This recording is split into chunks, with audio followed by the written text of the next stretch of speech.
Proceed अपराध घटित होने के पश्चात की प्रक्रिया।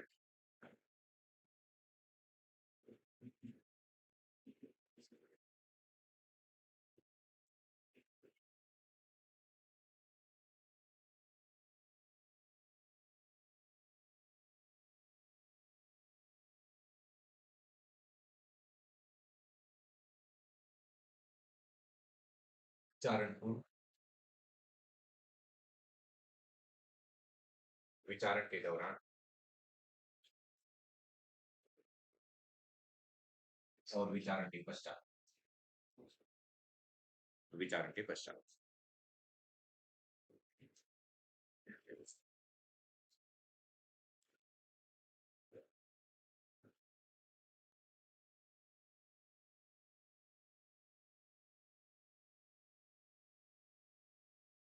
प्री ट्रायल प्रोसीडिंग में सबसे पहले होगा क्या? तो कहेंगे सबसे पहले इंफॉर्मेशन होगा।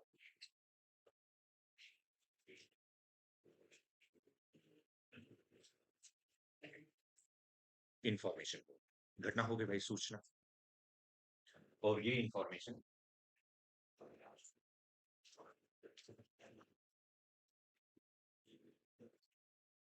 एफआईआर के रूप में आ सकती है, एनसीआर के रूप में आ सकती है, कंप्लेंट के रूप में आ सकती है,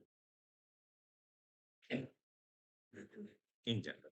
अब मैजिस्ट्रेट को खुद ही जानकारी मिल गई तो एक अलग मामला रहता है। तो एफआईआर के रूप में आ सकती है first information report, NCR non cognizable report, और कंप्लेंट इसके रूप में आ सकती है। एफआईआर जो है कहाँ? तो कहेंगे कि सेक्शन 154 ऑब्लिक 173। तो इसका मतलब क्या हुआ? नए वाले में यानी बीएनएसएस में 173 में है और सीआरपीसी में 154 में एफआईआर आ जाएगी। एनसीआर के बारे में सेक्शन 155 है और 174।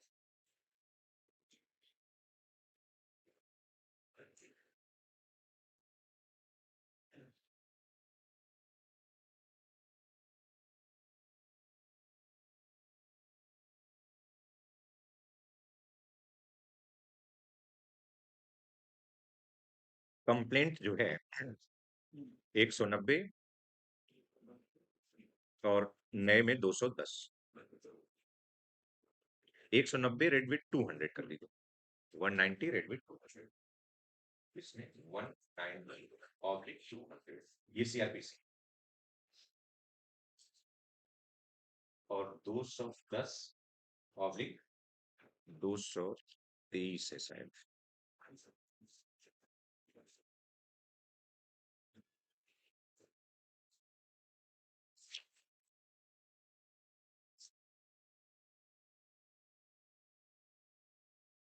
203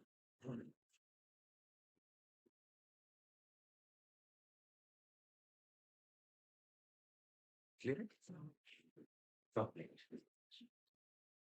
154 में एफआईआर होती है, नए वाले में 173 हो जाएगा, एनसीआर हो जाएगा 155 सीआरपीसी है, और नए में 174 हो जाएगा। कंप्लेंट 190 रेड विथ 200 सीआरपीसी है, जो कि बीएनएसएस में 210 रेड विथ 223 हो जाएगा। जैसे ही एफआईआर हुई वैसे ही होगा क्या?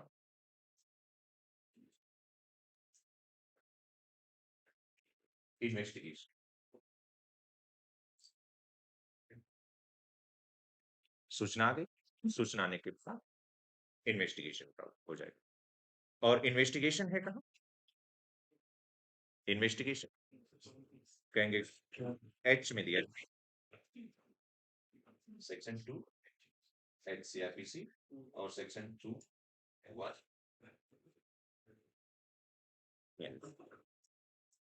बीएनएसएस।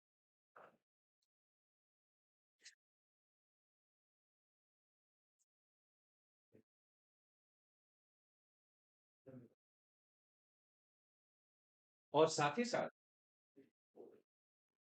2H को हम लोग 157 के साथ पढ़ लेंगे सीआरपीसी।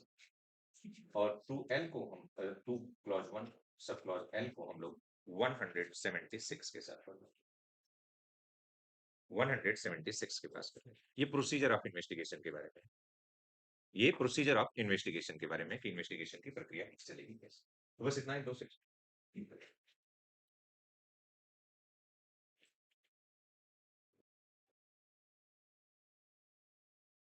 इन्वेस्टिगेशन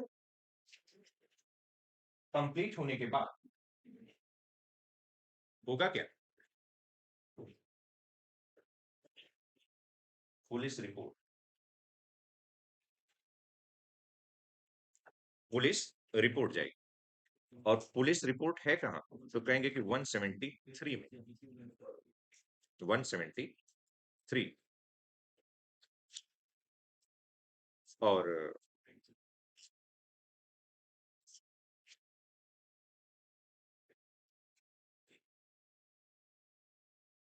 सेक्शन 173 और ये 190, ये सीआरपीसी। ये जब पुलिस रिपोर्ट चली जाएगी तो होगा क्या? अब इंक्वायरी होगी। इंक्वायरी में है क्या? कहाँ है? 2G में, सीआरपीसी में, और यहाँ 21 बीएनएसएस में। और इंक्वायरीज के बारे में जनरल प्रोविजंस जो हैं, जनरल प्रोविजंस है कहाँ? तो कहेंगे कि ये सेक्शन 272 से लेकर के 327 तक है, general provision related to inquiry. और बीएनएसएस में 307 से लेकर के 366, 307 से लेकर के 366। ध्यान से रखते रहिएगा। 307 अब सब कहने के लिए कुछ लोगों के दिमाग, अरे बड़ा लेंदी हो गया। अब पता चला आपका तो मेंस तैयार हो रहा है, इंक्वायरी आई तो हमें पता चल गया कि ये सेक्शन हमको लिखने हैं। हमारा सेक्शन तुरंत पहले ही लिखा और एग्जामिनर खुश हुआ कि ये देखो डेफिनेशन भी बता रहा है, इसकी प्रोविजंस भी बता रहा है कि यहाँ यहाँ ये पड़े। ठीक है, तो अपना ध्यान से रखिएगा कि नेक्स्ट स्टेप क्या हो जाएगा, इंक्वायरी हो जाएगी। उसके बाद क्या?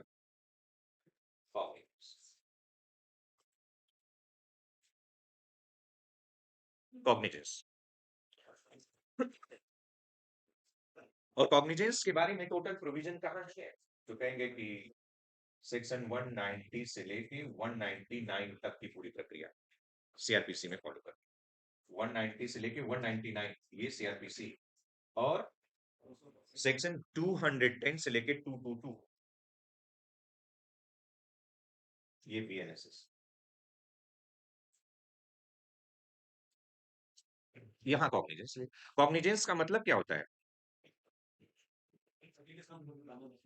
Taking judicial notice of any case by the magistrate. Cognizance term is not defined in CrPC.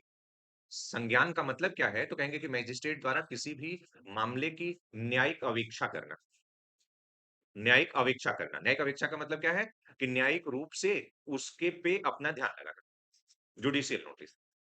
तो कॉग्निजेंस में चाहे तो एक लाइन यही लिख ले, कॉग्निजेंस में एक लाइन लिखिए, इट सॉरी कॉग्निजेंस में लिखिए, taking judicial notice of any case by the magistrate, 199। Taking judicial notice of any case by the magistrate, by the magistrate, magistrate द्वारा किसी मामले का न्यायिक रूप से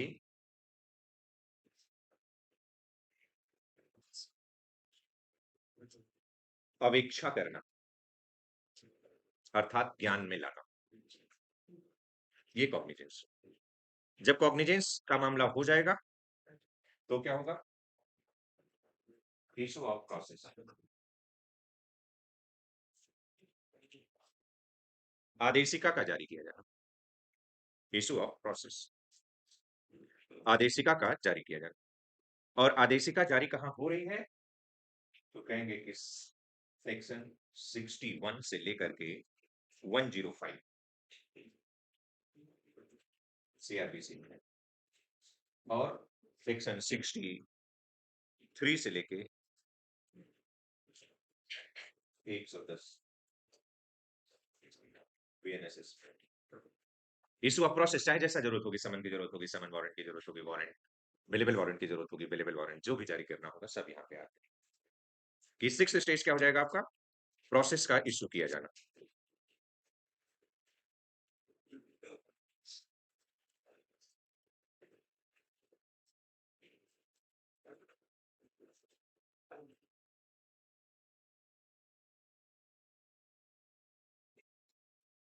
उसके बाद लास्ट 7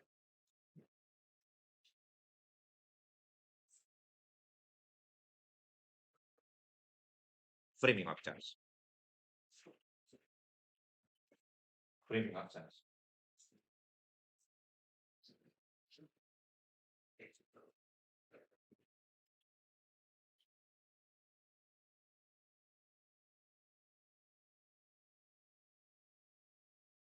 आरोपों की रचना।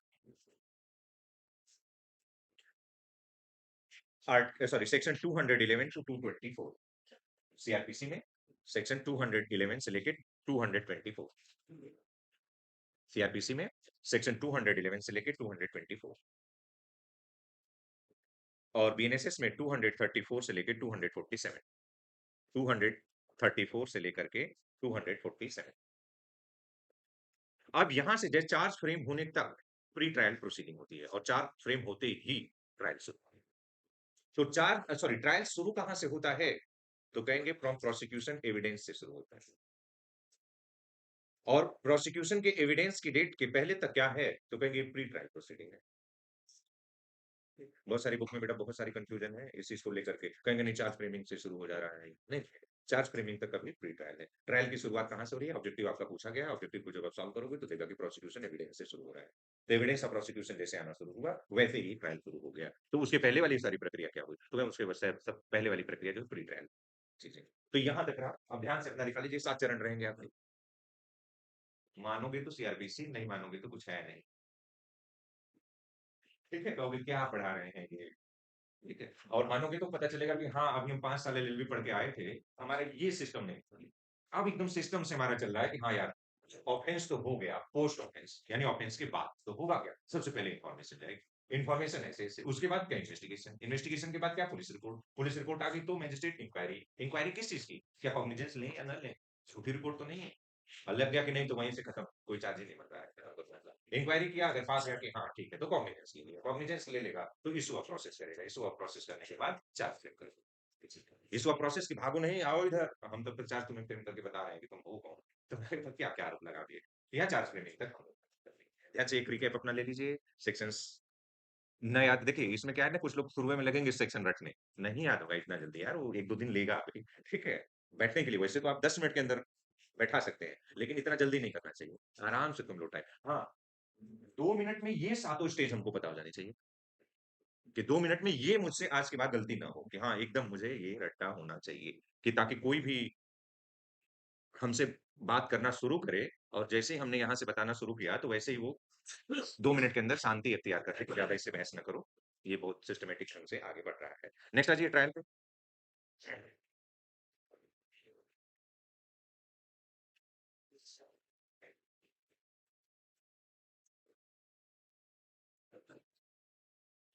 ट्रायल हटा दें।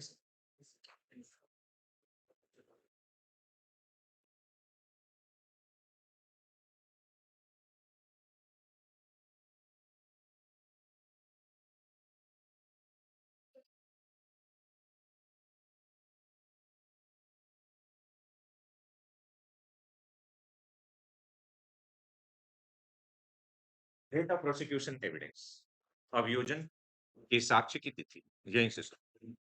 पहला होगा कि चार्ज वार्ज फ्रेम हो गया सारी चीजें, अब प्रोसिक्यूशन के एविडेंस की डेट यहाँ से शुरू होगी।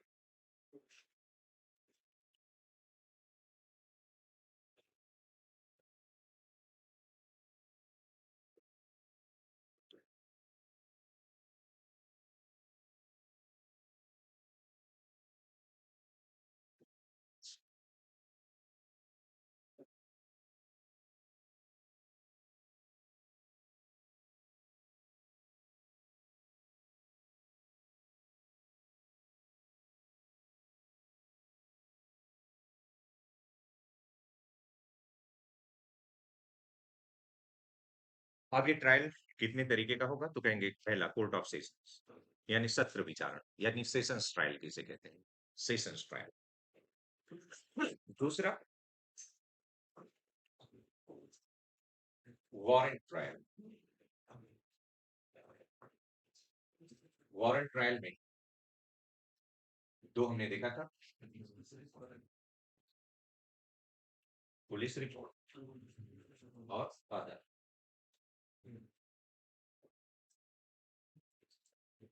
अगला है समन ट्रायल,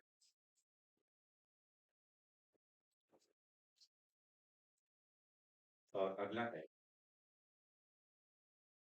समरी ट्रायल, संक्षिप्त विचारण।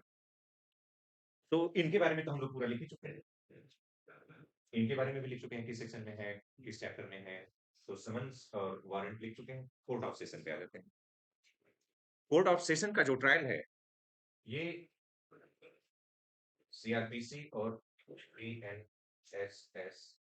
सीआरपीसी में चैप्टर है इसका 18,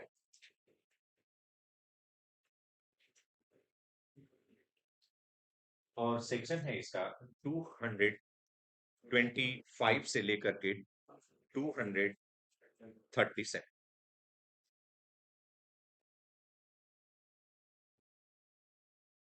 और बीएनएसएस में चैप्टर है इसका 19, और सेक्शन है इसका 248 से 260, 248 से 260। चैप्टर है 19 सेशंस ट्रायल का। बीएनएसएस में, सीआरपीसी में है 18वां, बीएनएसएस में है 19वां। सीआरपीसी में सेक्शन 225 से 237 है, और बीएनएसएस में 248 से 260 है सेशंस ट्रायल। उसी तरह से समरी ट्रायल बचा है, इसमें भी सीआरपीसी में और बीएनएसएस। सीआरपीसी में इसका चैप्टर जो है क्या है, 21।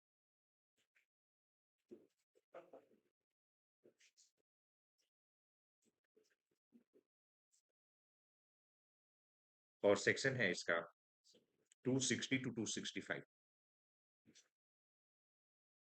260 टू 265। और बीएनएसएस में चैप्टर है 22, और इनके सेक्शन है 283 टू 288।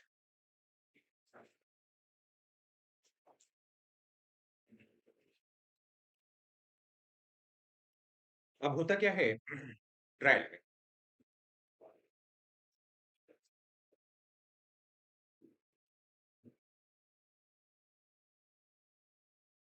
सारे ट्रायल में एक साथ बना लीजिए, समरी ट्रायल पूरी, हर जगह अंतिम सांस तक यही याद रखना, सारा ट्रायल एक साथ सही लिख के आ जाओ। रिवीजन करने की जिंदगी में कभी जरूरत नहीं, बस यही लिखेंगे, सेक्शन बदल देंगे, इनका इसमें थोड़ा नहीं आ रहा है ना, तो 10 में 4 लाने का ये रहेगा कि 4 तो इसी से ला देंगे, 6-7 पाना है तो स्पेसिफिक हम करेंगे। क्या हो देखते हैं।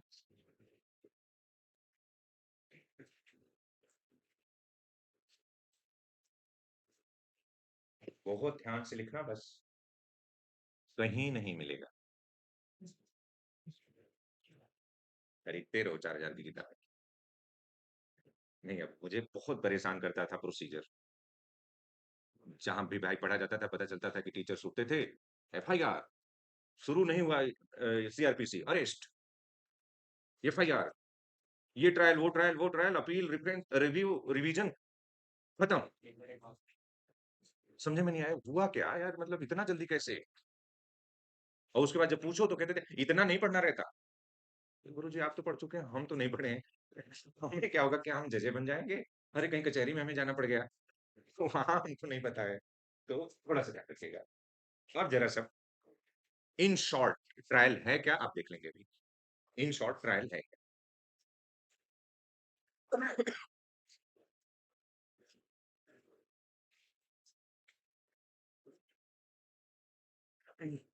क्या है?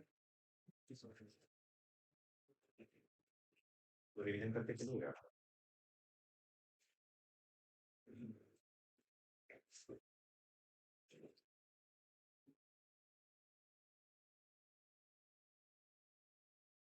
सबसे पहले क्या होगा, अपडेट ऑफ प्रोसिक्यूशन एविडेंस लगा दिया गया था। उसके बाद होगा क्या,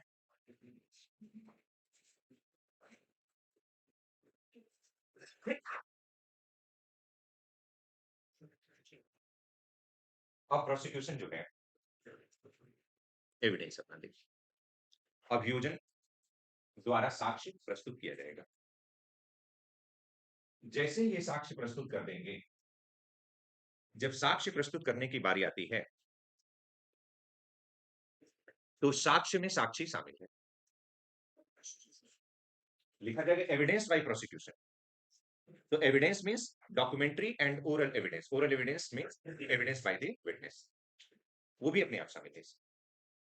तो जो डॉक्यूमेंट्री एविडेंसेस उनको देने हैं वो दे लीजिए, और उन डॉक्यूमेंट्री एविडेंसेस के सपोर्ट में जो कुछ भी आपको ओरल एविडेंस देने हैं उसके लिए विटनेसेस की लिस्ट दे दी, PW1, PW2, PW3, prosecution witness 1, prosecution witness 2, prosecution witness 3, ऐसे 4 5 6 8 10 20 50 जितना लिखा, सब पे लिखा है। इसलिए जजमेंट जब पढ़ते होंगे तो लिखता रहता है PW1, PW2, ऐसे वो अपना ले लीजिए।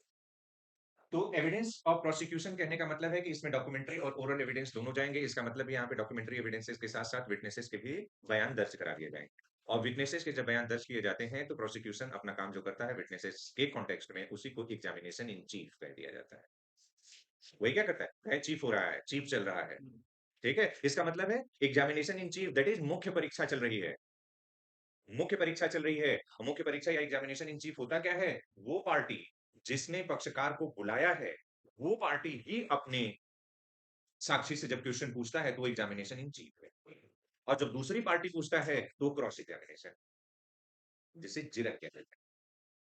कोर्ट में जाएंगे तो कहेंगे जिरह हो रही थी, तो जिरह हो रही थी का मतलब क्या है, क्रॉस एग्जामिनेशन चल रहा था, बहस हो रही थी, आर्गुमेंट चल रहा था। चीफ चल रहा है तो कहेंगे एग्जामिनेशन इन चीफ चल रहा होगा, मुख्य परीक्षा यानी जो प्रोसिक्यूशन ने अपने एविडेंस बुलाया, विटनेसेस बुलाए थे, खुद ही पूछ रहा है क्वेश्चन उनसे, उन्हीं से क्वेश्चन। तो जो पार्टी बुलाती है विटनेसेस को, वो पार्टी जब उनसे क्वेश्चन पूछती है तो उसे एग्जामिनेशन इन चीफ कह दिया है। तो जैसे ही प्रोसिक्यूशन अपने एविडेंस देगा, एविडेंस में डॉक्यूमेंट्री एविडेंस के साथ साथ विटनेसेस भी शामिल है, और विटनेसेस की जब वो परीक्षा करेगा तो वही एग्जामिनेशन इन चीफ हो जाएगा। क्लियर है। जब एग्जामिनेशन इन चीफ किया जाएगा और वो पार्टी खुद बुलाई है और उस पार्टी ने अपने ही विटनेसेस से खुद क्वेश्चन पूछा है, तो वहां पे एक लिमिटेशन है उसके ऊपर, क्या, तो कहेंगे कि वो लीडिंग क्वेश्चन नहीं पूछ सकता, लीडिंग क्वेश्चन मत पूछिए, यानी अपने उसको बुला के ले आए हैं और अपने से ही कह रहे हैं कि आपका नाम राम सुमेर है, यानी जो आंसर चाहते हैं उसी का क्वेश्चन पूछ रहे हैं, ये नहीं पूछ रहे हैं कि आपका नाम क्या है, कह रहे हैं कि आपका नाम राम सुमेर है। आप 12 जनवरी 2023 को जो घटना बीवीडी चौराहे पे हुई रात के 8:10 पे, आप वहां राम सिंह के साथ खड़े थे, उसे खाली हाँ कर देना है या ना कर देना है, सब कुछ तो बता दे रहे हैं, तो दूसरे वाले को बचेगा क्या, कहां से क्रॉस करेगा, तुम तो सब उसको क्लियर करते चले जा रहे हो कि इस दिन की घटना थी, इतने बजे की घटना थी, तुम्हारे साथ इसको दिखाया गया है, तुम सब बताते चले जा रहे हो। लीडिंग क्वेश्चन इसी को कहते हैं, सूचक प्रश्न। तो रुका जाएगा कि नहीं, सूचक प्रश्न पूछिए इनसे, आराम से इनसे अपना क्वेश्चन कर लीजिए, ठीक है। तो ये सब चीजें इतना डिटेल नहीं जाते हैं, खाली प्रोसिक्यूशन का एविडेंस, एविडेंस में डॉक्यूमेंट्री ओरल सारे विटनेसेस भी आ जाएंगे। जैसे ही प्रोसिक्यूशन का एविडेंस होगा उसके बाद cross examination, cross examination of witness bye defence, बचाव पक्ष द्वारा, बचाव पक्ष द्वारा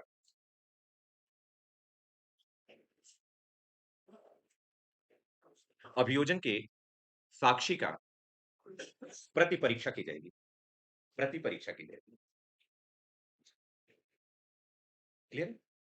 तो प्रोसिक्यूशन अपना एविडेंस दे लिया, जैसे ही वो एविडेंस दे लेंगे वैसे ही तुरंत मौका दिया जाएगा डिफेंस को कि आप इनके विटनेसेस से क्रॉस कर लीजिए। क्यों तुरंत दिया जा रहा है, अभी भी डिफेंस को एविडेंस देने के लिए नहीं कहा गया, तुरंत कहा जा रहा है कि पहले आप क्रॉस कर लीजिए।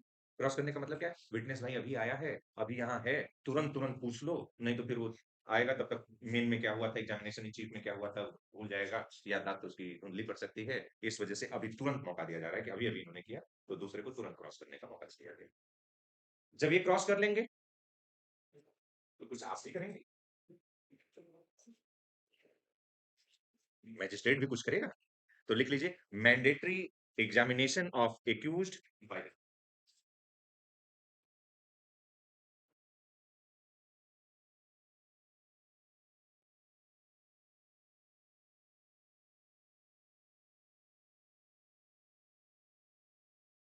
न्यायालय द्वारा अभियुक्त का परीक्षण किया जाएगा। 313 सीआरपीसी आप भी पूछेंगे, अरे ये सब आरोप लगाए जा रहे हैं, सही है गलत है क्या है, ताकि सिर्फ अभी प्रोसिक्यूशन पे आप बेस्ड नहीं रहिए, एक्यूज से आप भी पूछेंगे। ठीक है, जैसे ही आप पूछेंगे प्रोसिक्यूशन तो एक्यूज पे एकदम पीला पड़ा रहेगा एकदम से, इसी ने किया है, इसी ने किया है, और आप प्रिजम्पशन ऑफ इनोसेंस पे चल रहे हैं। जस्ट तो प्रिजम्पशन ऑफ इनोसेंस पे है कि ये तो निर्दोष है। तो अब आप उसको हौसला देने के लिए कहेंगे घबराओ नहीं, करो आराम से बताओ क्या हुआ, क्या किया था तुमने। नहीं, हर चीज उससे जानने की कोशिश करेंगे कि अच्छा ठीक है। तो ये मैंडेटरी है, ये अब मैंडेटरी कर दिया गया। बेयर एक्ट पढ़ने से लगता था कि नहीं डिस्क्रिशनरी है, कोर्ट ने कह दिया नहीं, आप मैंडेटरी है, उससे पूछिए, उसका परीक्षा कर लीजिए आप उसी समय। उसके बाद एविडेंस बाय डिफेंस।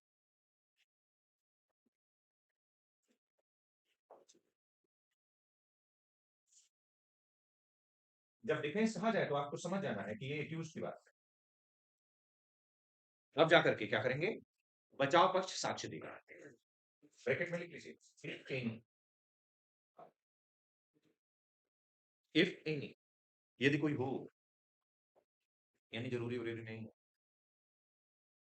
ये क्वेश्चन कई बार पूछ रहा है कि क्या डिफेंस का एविडेंस होना जरूरी है, कहेंगे कोई जरूरी नहीं। पूछेंगे क्यों, तो कहेंगे कि it is duty of prosecution to prove the guilt of accused beyond reasonable doubt in, और अगर prosecution is unable to prove the guilt of accused beyond reasonable doubt, defence को तो कुछ बोलने की जरूरत ही नहीं है। अभियोजन पक्ष को यह साबित करना है ना कि अभियुक्त संदेह से परे दोषी है, ये एकदम दोषी है, कोई संदेह नहीं है। और अगर आप ये नहीं प्रूव कर पाए तो हम काहे को एविडेंस दें, हम चुप पे मार के बैठे हैं, चल देंगे, निकल देंगे सीधे कि हम कुछ बोले ही नहीं। हमारे ऊपर आप आरोप लगाए, चार्ज सीट पहुंची, चार्ज फ्रेम हुआ, और आपने खूब एविडेंसेस दिए, हम चुपचाप सुन रहे हैं खाली, और उसके बाद आपके एविडेंसेस से पूरी तरह साबित हो नहीं पाया मेरे पे, बेनिफिट ऑफ डाउट मुझे मिलेगा तो मैं चुपचाप निकल लूंगा, जितना बोलेंगे उतना फंसेंगे। बेनिफिट ऑफ डाउट मिला, हम निकले, तुम पूरी तरह साबित नहीं कर पाए, जब तुम पूरी तरह साबित करते दिखोगे कि यस ये प्रूव हो रहा है, तब मैं एविडेंस दूंगा कि ऐसा नहीं, ऐसा ऐसा नहीं, ऐसा। तो इसीलिए लिखा इफ एनी, और इसी से आपको कॉन्सेप्चुअल क्वेश्चन पूछता है, इफ डिफेंस के द्वारा एविडेंस का दिया जाना जरूरी है, तो कहेंगे कोई जरूरी नहीं। पूछा जाएगा क्यों, तो कहा जाएगा कि ये प्रोसिक्यूशन की ड्यूटी है कि एक्यूज्ड के गिल्ट को बियॉन्ड रीजनेबल डाउट साबित करे, और अगर वो बियॉन्ड रीजनेबल डाउट साबित करने में असफल रहता है तो बेनिफिट ऑफ डाउट एक्यूज को मिल जाएगा, वो अपने आप टूट जाएगा, उसे कुछ साबित करने की जरूरत ही नहीं। क्यों, तो कहेंगे क्योंकि सर प्रिजम्पशन ऑफ इनोसेंस चल रहा है, न्यायालय तो उसे निर्दोष मान के चल रही थी, आपने आरोप लगाया था, आपको साबित करना था, आप साबित नहीं कर पाए, हो गया। क्लियर, तो इस वजह से यहाँ पे लिखा है। अब डिफेंस एविडेंस अपना दे लेगा, और अगर डिफेंस एविडेंस देता है तो क्या होगा, तो फिर वही cross cross examination of defence witness bye prosecution.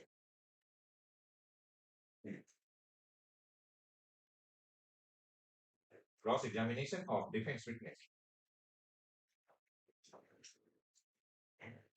Bye prosecution. अभियोजन पक्ष द्वारा बचाव पक्ष के साक्षी की प्रति परीक्षा, बचाव पक्ष के साक्षी की प्रति परीक्षा।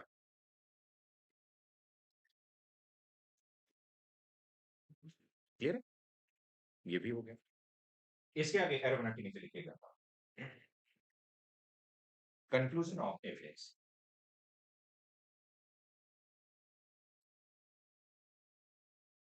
साक्ष्य की समाप्ति, कंक्लूड करने के बस साक्ष्य कंप्लीट हुआ, आपने पूछ पाछ ली, सब कुछ हो गया। जैसे ही कंक्लूजन ऑफ एविडेंस हुआ, वैसे ही हम क्या करेंगे, ओरल आर्गुमेंट, मौखिक बहस। ओरल आर्गुमेंट, हुजूर माई बाप, मेरा क्लाइंट निर्दोष, इसको बाइज्जत बरी किया जाए, या कम से कम सजा दी जाए। लाइक ये ओरल आर्गुमेंट बस कंक्लूड करना है, ओरली बोल तो हम बस मर्सी मर्सी मर्सी चिल्लाते हैं कि सर दया दया प्रभु दया, ठीक है। डिफेंस अपना चिल्लाएगा कि दया प्रभु दया दया, और प्रोसिक्यूशन क्या चिल्लाएगा, हीनियस है, बहुत ब्रूटल है, बहुत मक्कार है, पहले भी किया हुआ है बहुत सारा अपराध, इसको मैक्सिमम सजा दीजिए। यही ओरल, यही कंक्लूड किया जाता है, ओरल आर्गुमेंट यही चलता है, और कोई एविडेंस, कोई कुछ नहीं दिया जाता है, खाली बस इस जो देना था एविडेंस वो तो हम दे चुके, जो विटनेस बुलाना था सब हो चुका, कंक्लूड भी हो गया है, अब खाली ओरली वही लास्ट में कंक्लूड करना रहता है आपको। तो डिफेंस अपने को निर्दोष और प्रोसिक्यूशन एकदम दोषी साबित करने के लिए ओरली एविडेंस कर देगा कि हाँ, तो ये 2 मिनट, 2 मिनट लगता है। वकील कितने होते हैं ऐसे खड़े होते हैं, देखिए एकदम सच्चाई हम आपको बता दें, हुजूर दया करिएगा, बस ठीक है। दूसरा प्रोसिक्यूशन आएगा, सर ये बहुत हीनियस ऑफेंडर है, इसको मैक्सिमम सजा मिलनी चाहिए, बस हो गया, ओरल कंप्लीट हो गया, क्या जाइए, ये कोरम है, इसे करना है आपको। अब जब ओरल आर्गुमेंट हो जाएगा तो फिर अभी भी आप कुछ बोलना चाह रहे हैं तो कहा जाएगा submission of memorandum of, submission of memorandum,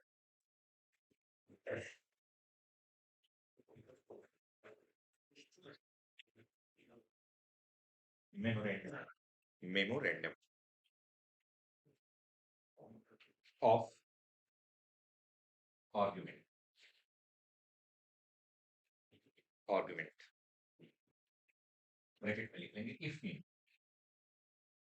यानी ये जो आप आर्गुमेंट कर रहे थे इसका कोई मेमो हुआ आपका, लिखित विखित कुछ लाइव आया हो, तो आप उसे सबमिट कर दीजिए, जरूरी नहीं ओरली ही बोल के रह जाइए, और अगर आप कुछ लिखित विखित में भी लाए हो तो वो जरा हमें सबमिट कर दीजिएगा उसके बाद, जरूरी नहीं है, इफ कहीं कुछ है तो दे दीजिए, ये नहीं सकते। तो वकील जो बड़े एडवोकेट होते हैं वो ऐसे वैसे नहीं करते हैं, वो जो ये देखिएगा वो देखेंगे हाँ कंक्लूड हो गया, evidence sir, written document,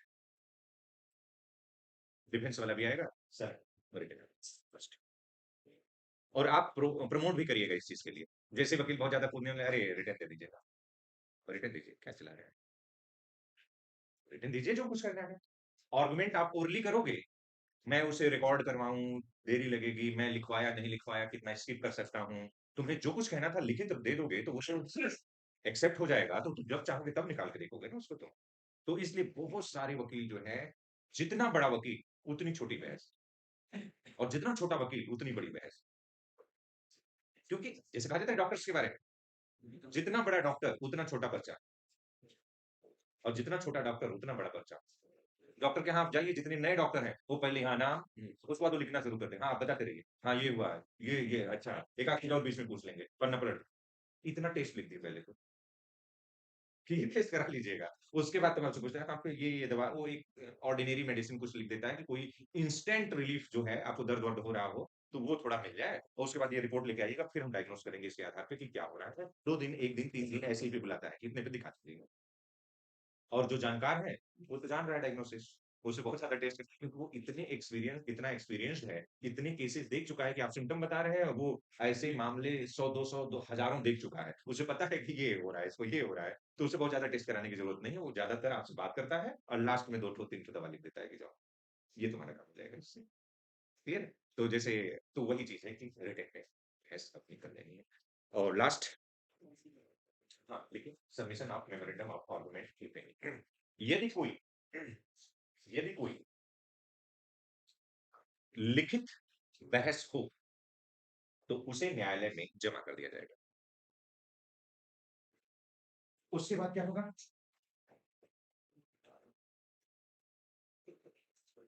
judgement.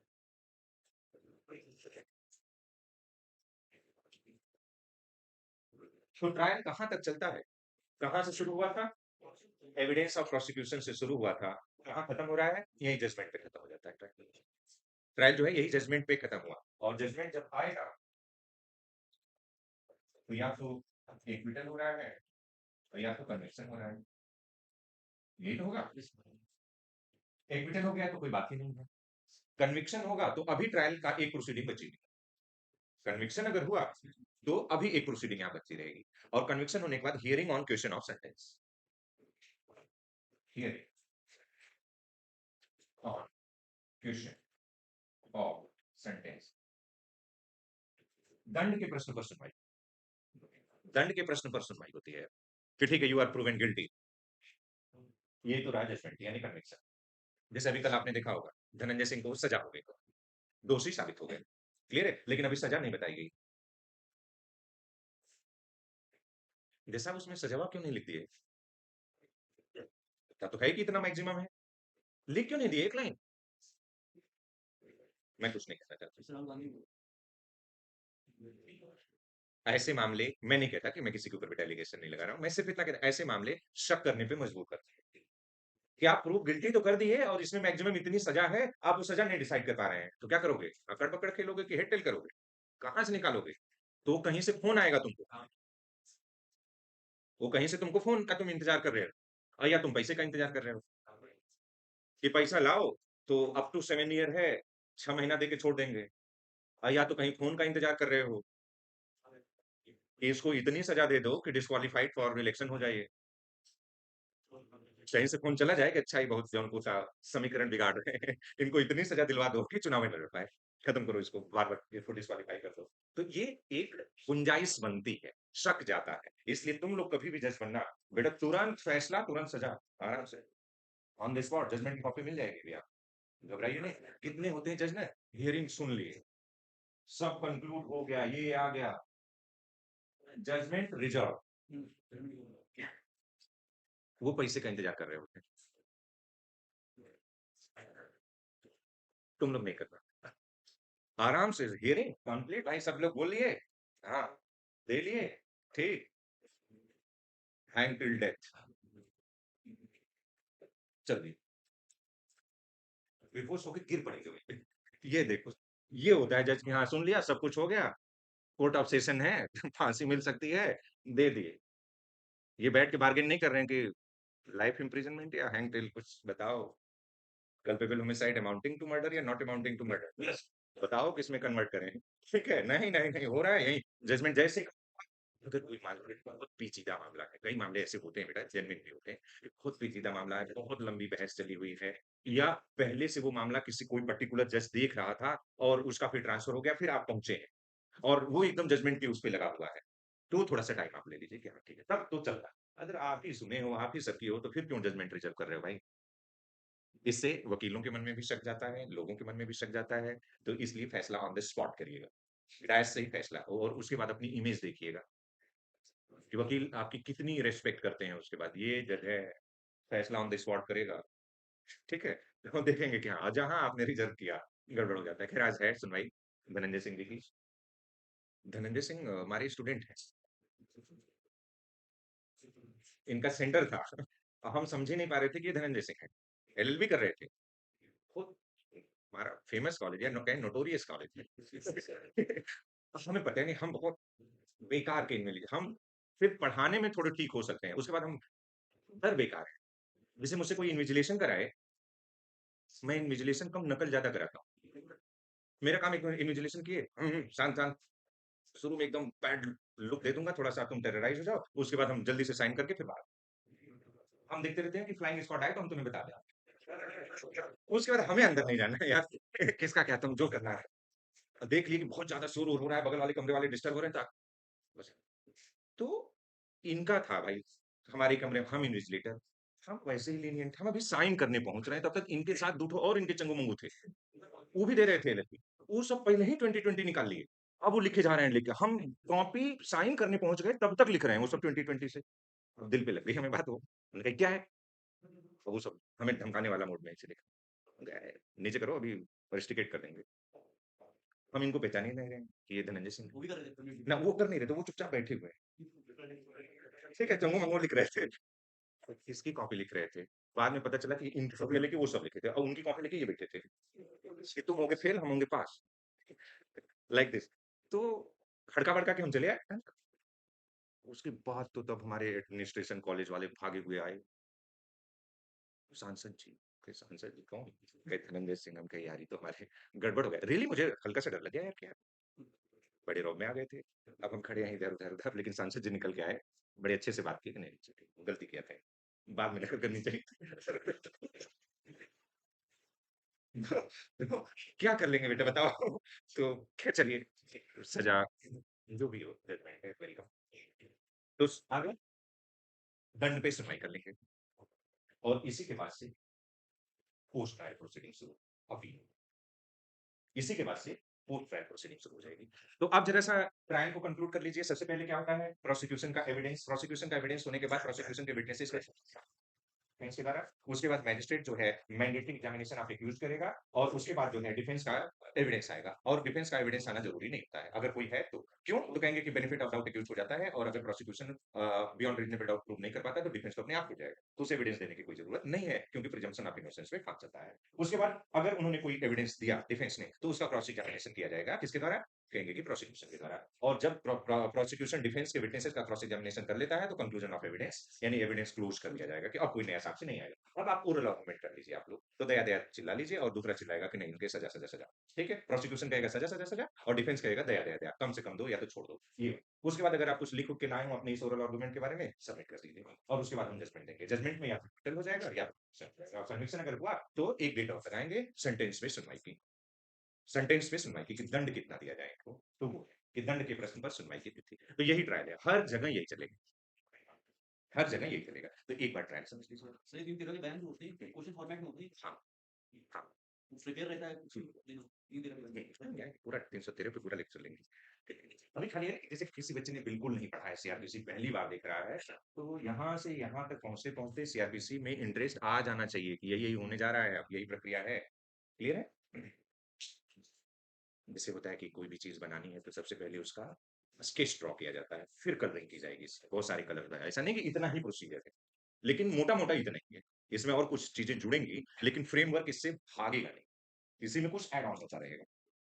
तो ये देख लिया आपने, क्लियर है? कोई डाउट किसी को यहाँ तक हो तो पूछे तो।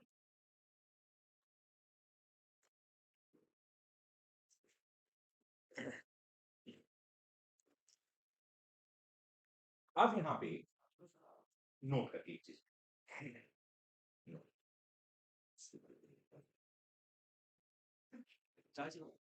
नहीं इसे चार्ट ट्रायल वाले पोर्शन में ही नोट करके लिख लीजिए।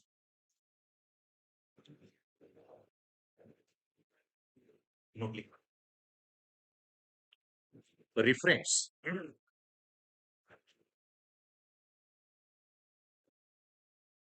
And revision, and revision may also be part of trial। Reference तथा रिवीजन भी विचारण का हिस्सा हो सकता है।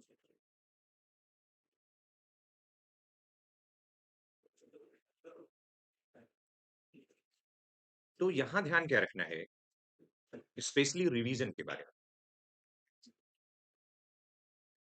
कि रिवीजन पोस्ट ट्रायल प्रोसीडिंग है, लेकिन रिवीजन ड्यूरिंग ट्रायल भी होता है। तो रिवीजन एक ऐसी प्रक्रिया है जो ट्रायल के दौरान भी हो सकता है और ट्रायल के बाद भी हो सकता है। और रेफरेंस ट्रायल के दौरान,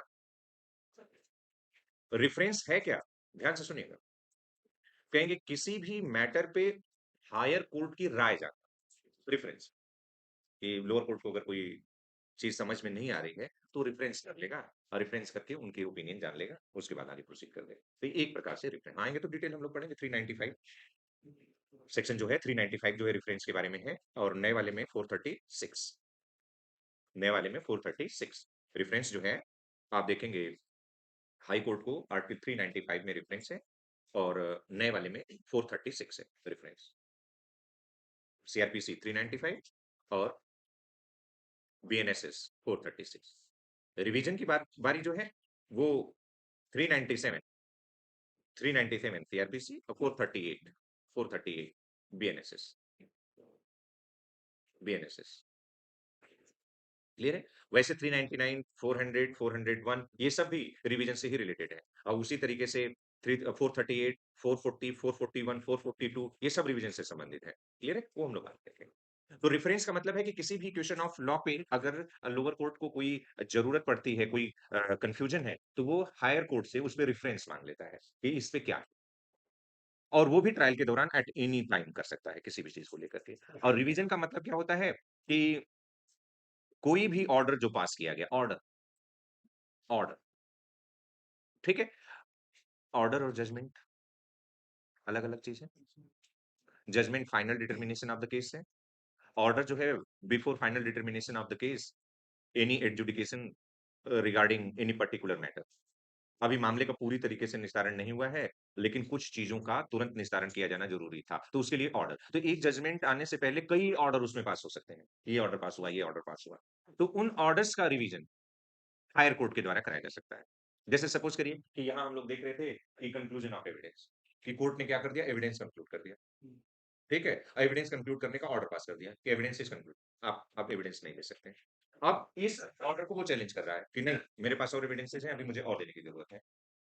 तो इनके इस ऑर्डर का वो क्या करेगा, रिवीजन करेगा कि इनको क्वेश किया जाए इस ऑर्डर को, और जैसे ही ये ऑर्डर क्वेश होगा उसको फिर से एविडेंस देके करेक्ट मिल जाएगा, फिर से एविडेंस एक्सेप्ट हो जाएगा। तो रिवीजन जो है, जजमेंट का भी रिवीजन होगा, और रिवीजन जो है जनरली ऑर्डर का होगा।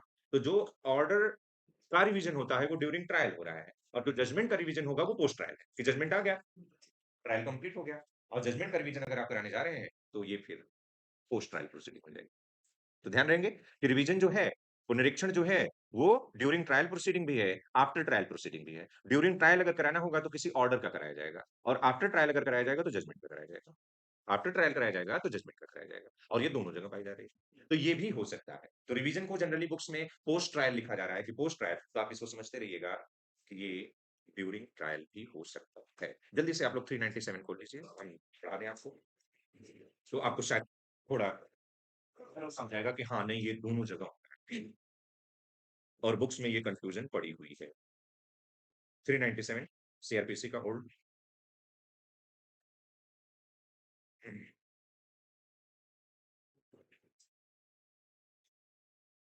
The High Court or any sessions judge may call for and examine the record of any proceeding before any inferior criminal court situate within its or his local jurisdiction for the purpose of satisfying itself or himself as to the correctness, legality, or propriety of any finding, sentence, or order.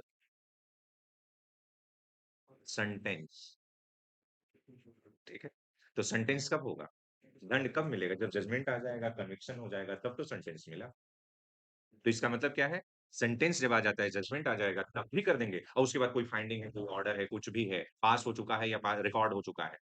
देखिए आगे लिख रहे हैं ना, order recorded और past, तो record अभी हुआ है, पास नहीं हुआ है, यानी अभी ट्रायल चल ही रहा है। तो ड्यूरिंग ट्रायल भी और आफ्टर ट्रायल भी हो सकता है। क्लियर है? तो ये रिवीजन को ध्यान रखिएगा, बहुत सारी जगह ये कंफ्यूजन पड़ी रहती है कि कब होगा, क्या होगा। हमें ध्यान करना है कि रिवीजन एक ऐसी प्रक्रिया है जो during trial and after trial दोनों समय हो सकती है। ड्यूरिंग ट्रायल जनरली ऑर्डर के अगेंस्ट होती है, और आफ्टर ट्रायल जो है जजमेंट के अगेंस्ट, सेंटेंस के अगेंस्ट होता है। क्लियर है? ये पता है। और पोस्ट ट्रायल में आ जाइए, पोस्ट ट्रायल में आ जाइए।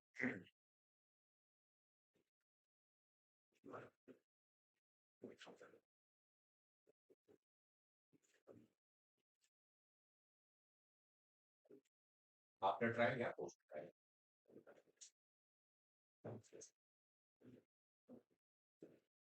इसमें क्या है, रिवीजन होगा।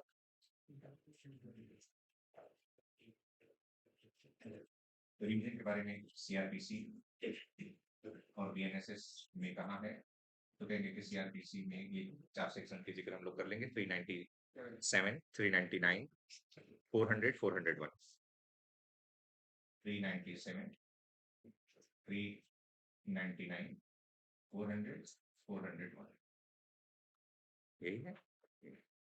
और बीएनएसएस में 438, 438 और 440, 41, 42, 440, 441, 440।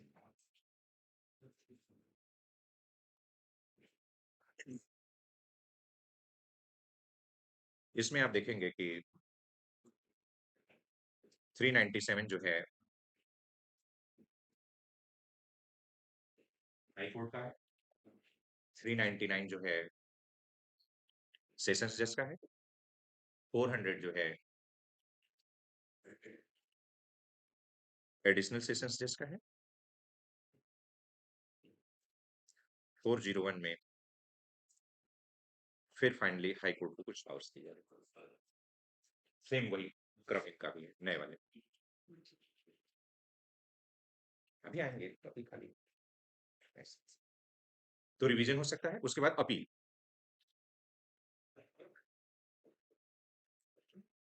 रिवीजन का मतलब क्या कह सकते हैं, अगर रिवीजन को हमेशा के लिए याद रखना है तो कहेंगे भूल सुधार, कि भूल सुधार करवा रहे हैं, रिवीजन फाइल किए, ठीक है। और रेफरेंस के बारे में क्या रखें, जब बचपन में हम लोग क्लास में कोई क्वेश्चन नहीं समझ में आता था तो इन्विजिलेटर से पूछते थे इसका क्या मतलब है, मैम या सर, वो आंसर नहीं बताता था, खाली क्वेश्चन समझा देता था कि ये पूछ रहे हैं। तो रेफरेंस बस यही, और कुछ नहीं है, रेफरेंस बस यही है कि ये क्वेश्चन है क्या एग्जैक्टली। हाँ बस ये, उसके बाद आप आंसर अपना लिखने लगते थे, ये चाहिए। तो हाँ, क्वेरी करना। एक रेफरेंस का मतलब है कि अपर कोर्ट से कोई क्वेश्चन है जिसपे लोअर कोर्ट को कुछ कंफ्यूजन हो रही है तो उसको रेफरेंस करके पूछ लेगा कि क्या है, ठीक है। और रिवीजन का मतलब है भूल सुधार, कि कुछ गलतियां हो गई हैं, जो ऑर्डर पास किया गया है या सेंटेंस पास किया गया है, उस ऑर्डर या सेंटेंस को पास करने में जो प्रक्रिया अपनाई गई है, उस प्रक्रिया में कुछ गलती रह गई है, उसको सुधार करने के लिए रिवीजन कराया जाएगा।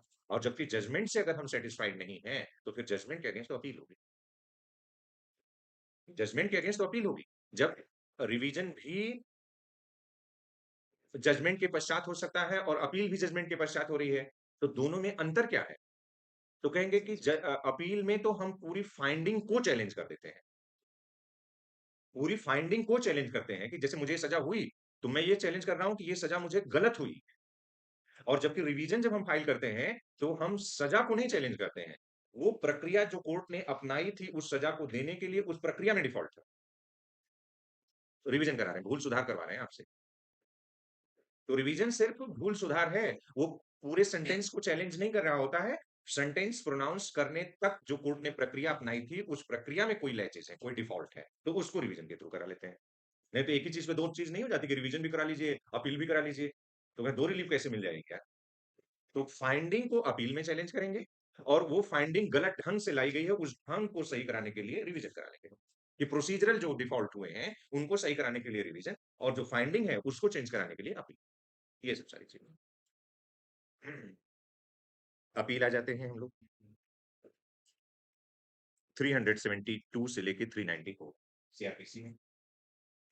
सीआरपीसी 372 से लेके 394, 372 से 394। और बीएनएसएस में इसी को देखेंगे 413 से 435, सेक्शन 413 से 435।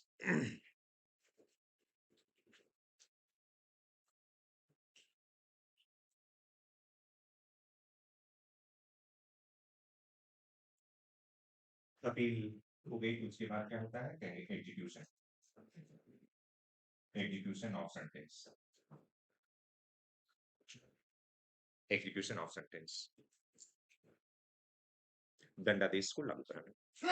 सीआरपीसी 413 से 435 से, सीआरपीसी जो है सेक्शन 430 टू 435 है, और बीएनएसएस जो है ये section 453 to 477, 453 to 477, 450 BNSS.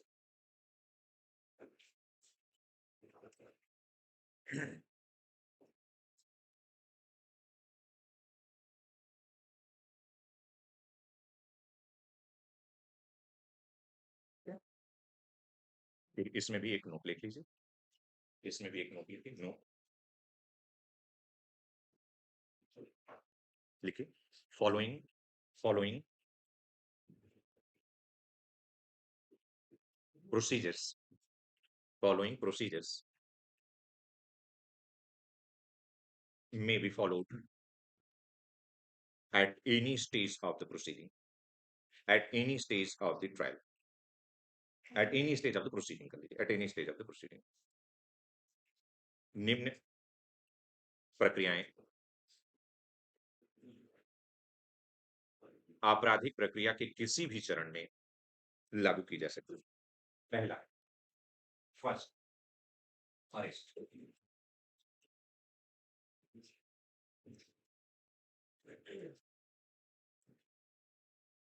Arrest गिरफ्तारी, प्री ट्रायल भी कर सकते हैं, ड्यूरिंग ट्रायल भी कर सकते हैं, पोस्ट ट्रायल भी कर सकते हैं, कभी भी हो सकती है गिरफ्तारी। सेक्शन 41 से 68 और बीएनएसएस में यही है सेक्शन 35 टू 62। सीआरपीसी में 41 से 60 तक है और बीएनएसएस में 35 टू 62 है। बेल, जमानत,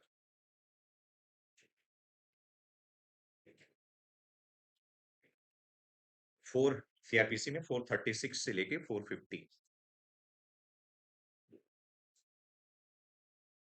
और बीएनएसएस की बात करें तो 478 से 496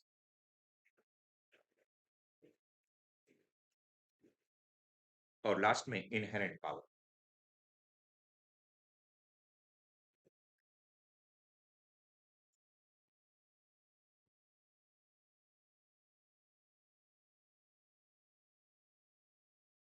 सीआरपीसी में 482 है और बीएनएसएस में 528।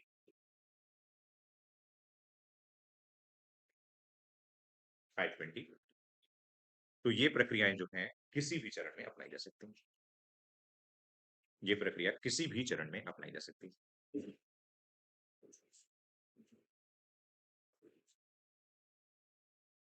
जिस बच्चे को ये चार्ट आता है उस बच्चे को सीआरपीसी आएगी। जिसको ये चार्ट नहीं आ रहा है वो बच्चा सीआरपीसी रट रहा है, अलग अलग से सारी चीजें रटेगा। उस तुम्हें प्रोसीजर नहीं आ रहा है, तुम्हें प्रोसीजर के पार्ट आ रहे हैं। ठीक, तो आज के दिन में पूरा ये सब बैठ के सारे सेक्शन सारी चीजें अपना लगा के कुछ समझने की जरूरत है ही नहीं इसमें, खाली सीक्वेंस हमें पता होना चाहिए। सबसे पहले होगा क्या कहेंगे, ऑफेंस कमिट होगा, फिर क्या होगा, इन्फॉर्मेशन जाएगी, इन्फॉर्मेशन कैसे कैसे जा सकती है, फिर क्या होगा कहेंगे कि इन्वेस्टिगेशन होगा, फिर क्या आएगा पुलिस रिपोर्ट आएगी, फिर क्या करेगा मैजिस्ट्रेट इंक्वायरी करेगा, फिर क्या करेगा कॉग्निजेंस करेगा, फिर कॉग्निजेंस लेने के बाद कहेंगे इशू ऑफ प्रोसेस करेगा, फिर चार्ज फ्रेमिंग हो जाएगी, चार्ज फ्रेमिंग के बाद क्या होगा कहेंगे अब ट्रायल शुरू हो जाएगा, ट्रायल शुरू में सबसे पहले क्या then date of prosecution evidence लग जाएगा, उसके बाद क्या प्रोसिक्यूशन ऑफ एविडेंस दे देगा। एविडेंस में डॉक्यूमेंट्री और ओरल दोनों शामिल है, यानी साक्षी भी दे सकता है और अगर उसने विटनेसेस दिए तो उसका क्रॉस एग्जामिनेशन उसके बाद तुरंत डिफेंस करेगा। जैसे ही क्रॉस एग्जामिनेशन डिफेंस कर लेगा वैसे ही mandatory examination of accused by the court किया जाएगा और जैसे ही कोर्ट ने एग्जामिनेशन एक्यूज का किया वैसे ही एविडेंस बाय डिफेंस, और ये कोई जरूरी नहीं होता, वो जरूरत पड़ने पे ही दिया जाएगा। और जैसे ही एविडेंस ऑफ डिफेंस आ गया वैसे ही cross examination of defence witness by the prosecution होगा और जैसे ही क्रॉस एग्जामिनेशन ये कंप्लीट होगा वैसे ही तुरंत क्या कर दिया जाता है, क्लोज कंक्लूड कर दिया जाएगा एविडेंस का। कंक्लूड करने के बाद ओरल आर्गुमेंट, और अगर कोई उस आर्गुमेंट के कॉन्टेक्स्ट में मेमोरेंडम रिटन है आपका तो वो सबमिट कर दीजिए। उसके बाद क्या होता है तुरंत जजमेंट, जजमेंट में एक्विटल हो जाएगा या कन्विक्शन हो जाएगा। एक्विटल हो गया तो कोई मामला नहीं, पोस्ट ट्रायल प्रोसीडिंग शुरू हो जाएगी, उसके अगेंस्ट जो है रिवीजन अपील जो कुछ भी है वो आप कर लीजिएगा। लेकिन अगर कन्विक्शन हुआ है तो उसमें ट्रायल में एक प्रक्रिया और शामिल हो जाएगी कि सेंटेंस पे सुनवाई की तिथि घोषित कर दी जाएगी, यानी दंड इनको कितना मिलेगा। उसके बाद नोट में हमने लिखा था कि ट्रायल के दौरान ही हम लोग रेफरेंस और रिवीजन करा सकते हैं और किन मामलों में होगा वो हमने देखा। उसके बाद पोस्ट प्रोसीडिंग आता है तो इसमें रिवीजन करा सकते हैं, अपील करा सकते हैं और फाइनली जाकर के एग्जीक्यूशन ऑफ सेंटेंस करा देंगे। और उसके बाद हम लोगों ने देखा कि 3 ऐसी प्रोसीडिंग है कि जो pre trial, during trial and post trial proceeding सब में लागू हो सकती है। अरेस्ट है, बेल है, inherent power of the court है। Inherent power of the court का मतलब सिर्फ इतना होता है कि if the procedure provided under CrPC और BNSS is insufficient to do complete justice. In such case, the court has inherent power to make any rule or to issue any direction to do complete justice. जब ये insufficient पाए जा रहे हैं कि CrPC या BNSS के provision, तो ऐसे मामले में उस कमी को दूर करने के लिए क्या किया जा रहा है, इनहेरेंट पावर दे दी जा रही है और उस इनहेरेंट पावर का इस्तेमाल करते हुए जो चाहे वो ऑर्डर आप देते रहे, जो चाहे वो का मतलब उस कमी को दूर करने के लिए आर्बिट्ररी नहीं होना चाहिए, रेलेवेंट होना चाहिए, एक्सपीडिएंट होना चाहिए। ठीक है? तो ये नहीं कि जो चाहे वो दे दें, हालाँकि है आपकी डिस्क्रिशनरी पावर ये, लेकिन उस पे भी क्या है लिमिटेशंस कि आर्बिट्रेरी ऑर्डर्स पास नहीं होने चाहिए। तो होप सो इतना आपको समझ में आएगा। किसी का कोई क्वेश्चन हो तो पूछ सकते हैं। हुँ? वहाँ तो ट्रायल जैसे शुरू हो रहा है वैसे ही।